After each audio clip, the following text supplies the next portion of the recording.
আমার প্রাণের বাবাজিরা, মন গড়া চলার জন্য এই পৃথিবীর দুনিয়ার জমিন না,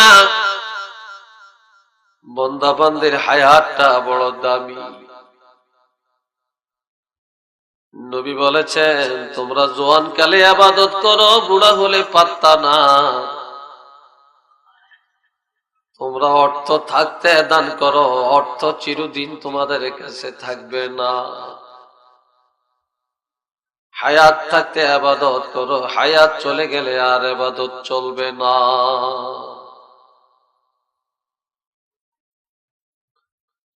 আমার প্রাণের বন্ধুরা, দুনিয়ার সবগুলি মানুষ পাগল। একজন আল্লাহর ওলি বললেন, দুনিয়াতে ভালো মানুষ নেই, সব পাগল। আরেকজনে বললেন, হুজুর ভালো মানুষও তো আছে।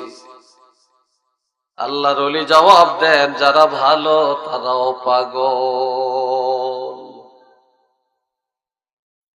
কিভাবে?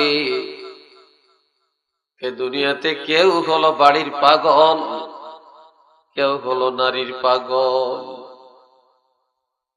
কেউ হলো রাজনীতির পাগল, কেউ হলো মেম্বারি নিয়ে পাগল, কেউ হলো চেয়ারম্যানি নিয়ে পাগল, কেউ হলো ব্যবসা নিয়ে পাগল, কেউ হলো ক্ষমতার পাগল, কেউ হলো বিদেশের পাগল, কেউ হলো শহরে বাস করার পাগল।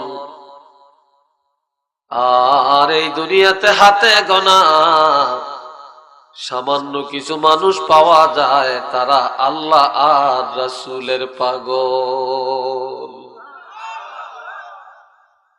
তবে দুনিয়াতে কোনো পাগলের ঠাঁই আল্লাহর কাছে নাই।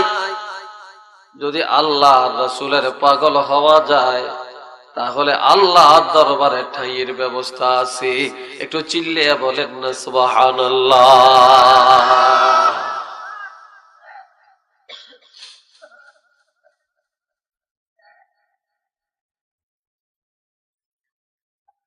বন্ধুরা রে,